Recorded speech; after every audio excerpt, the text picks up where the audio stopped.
One of the familiar tensions that are referred to in the scriptures is this tension between scarcity and abundance. And it affects, if we're on either side of that continuum, it can greatly affect our quality of life, the choices we make, the decisions that we pursue. When we're in the grip of scarcity, we have this great fear that we're going to never have enough. Financially, we could never have enough money in case something might happen, and so we become extremely afraid. We can get into the idea of things, buying things, that the more things that we have around us, the more objects, that somehow there's a sense of security in that, that carried to an extreme can lead to hoarding. I will never have enough of anything. And this great fear that somehow I'm going to lose what I have, that I'm going to be penniless or live in poverty. On the other hand, in the world of abundance, we are just overwhelmed by the sense of God's graciousness, that God provides, that I am surrounded by all that I need, and very grateful for what I have.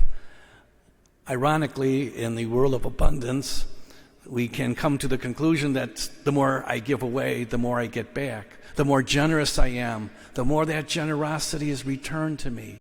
And the scriptures are filled of many accounts of people's lives that were changed or transformed by this sense of abundance, the abundance of God's grace, of God's love for us, of God's mercy. And we can spend a lot of energy judging others or being jealous of others or holding on to things. But if we're open to the Holy Spirit, we realize that God has called us to be generous stewards of His gifts. He keeps wanting us to be aware that we could never run out of God's mercy. There never would come a point that we would not be aware of God's love for us, that the blessedness that we have been recipients of will only flourish in the future, not diminish.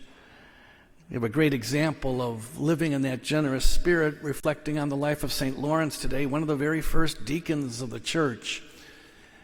And he lived at the time of the persecutions, and the Romans were persecuting all of the Christians, and he eventually was arrested. And the deacons were the stewards of the treasury of their communities. It was up to the deacon to decide how the gifts of the community of believers would be distributed for the welfare of others, for the maintenance of their communities. And when he was arrested, he was asked to turn in the treasures that he had as a deacon. And they gave him a couple of days to gather all what they were looking for was money.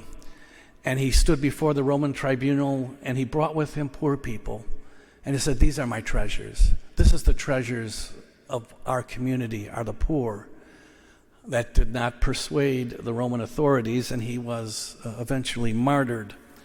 Today we reflect on this spirit of generosity that can so wonderfully affect our lives. How today could I be generous with my time?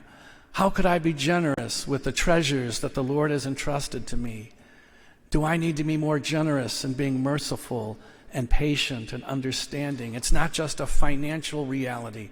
It's a manner of living that the more that we are gracious, as the psalmist says to us today, the more we will be blessed. Hello, OLPH. My name is Mary Lynn Januszewski, and I'm the Director of Finance and Operations at Our Lady of Perpetual Help Parish in Glenview, Illinois. And this message comes to you with heartfelt gratitude and thanks for your ongoing generosity and support of OLPH Parish.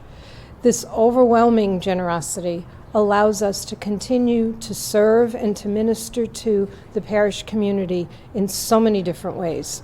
So thank you, OLPH, for all you do. You are much appreciated.